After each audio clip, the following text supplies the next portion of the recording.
Economic and Financial Crimes Commission, EFCC has alerted the public that it prevented the act of mass stealing of depositors' funds at Premium Trust Bank, PTBank, after some of the bank staff conspired together with alleged intention to steal after allegedly agreeing with 3 other persons to manipulate the bank server and domain credentials to gain access to the bank customers' savings database. This, EFCC made known on Tuesday when the Commission arraigned the suspects before a federal high court sitting in Lagos State for cybercrime and conspiracy to steal.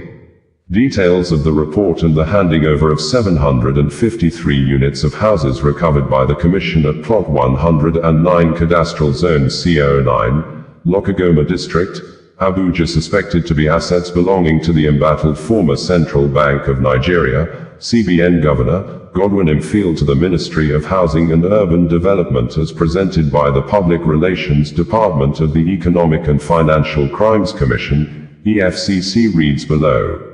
EFCC arraigns bankers, 3 others for alleged cybercrime in Lagos.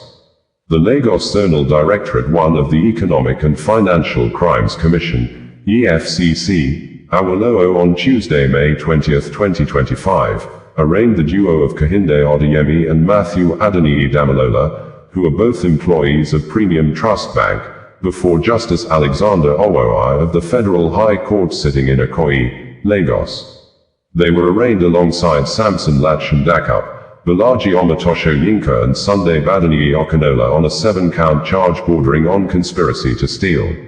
The defendants allegedly conspired to manipulate the server and domain credentials of the bank in a bid to gain unauthorized access to its database and steal depositors' funds.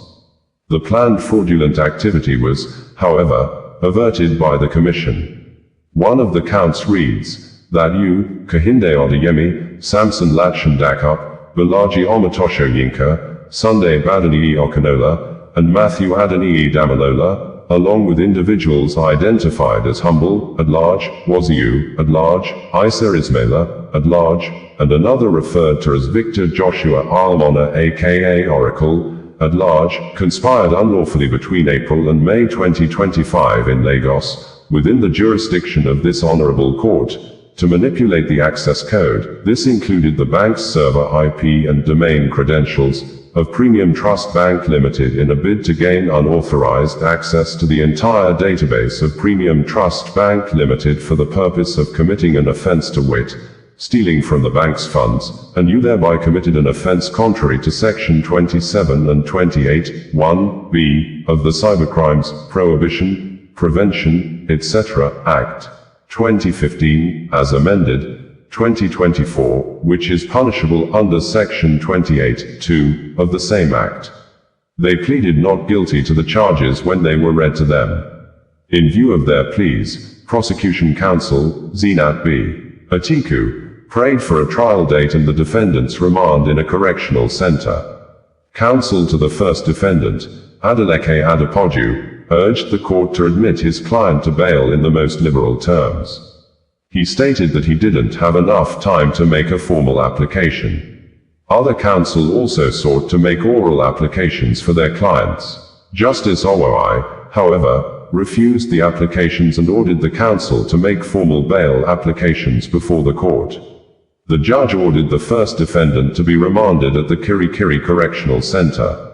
The second, third, fourth and fifth defendants were ordered remanded at the Ikoyi Correctional Center. The matter was adjourned till June 30, 2025 for commencement of trial. EFCC hands over 753 recovered housing units to Ministry of Housing. The Executive Chairman of the Economic and Financial Crimes Commission, EFCC, Mr. Ola Olukoyede, on Tuesday, May 20, 2025 handed over 753 units of houses recovered by the Commission at Plot 109 Cadastral Zone CO9, Lokogoma District, Abuja, to the Ministry of Housing and Urban Development. The property, measuring 150,500 square meters and containing 753 units of duplexes and other apartments, was recovered based on a final forfeiture order granted by Justice Jude Onwuegbuzi of the Federal Capital Territory, FCT, High Court, Abuja on Monday, December 2, 2024.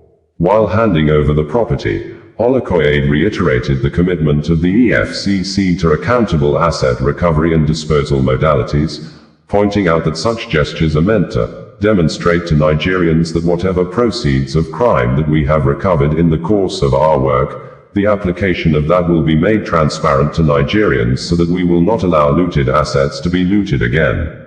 He also pointed out that it is important for us to emphasize to Nigerians that the fight against corruption can work and we can really make it work, and one of the key factors that actually propels the impact of the fight is the need for us to ensure that those who have stolen our commonwealth are not allowed to enjoy the proceeds of crime. So one of the critical factors of our works is that we deprive them of the proceeds of crimes. He applauded President Bola Ahmed Tinubu's stance on the fight against corruption, affirming that the handover of the property signaled the government's seriousness to the fight against economic and financial crimes and other acts of corruption. The handover took place in a brief ceremony at the ministry's headquarters in Mabushi, Abuja. Minister of Housing and Urban Development, Ahmed Dangiwa, praised the EFCC for its sustained commitment to asset recovery and anti-corruption. He further stated that the handover was a significant milestone in our collective efforts and determination to ensure that recovered assets are put to productive use in ways that directly benefits the Nigerian people. Dangiwa assured that the Federal Ministry of Housing and Urban Development will conduct a joint familiarization tour of the estate, alongside the EFCC, to properly access the structural state of the estate.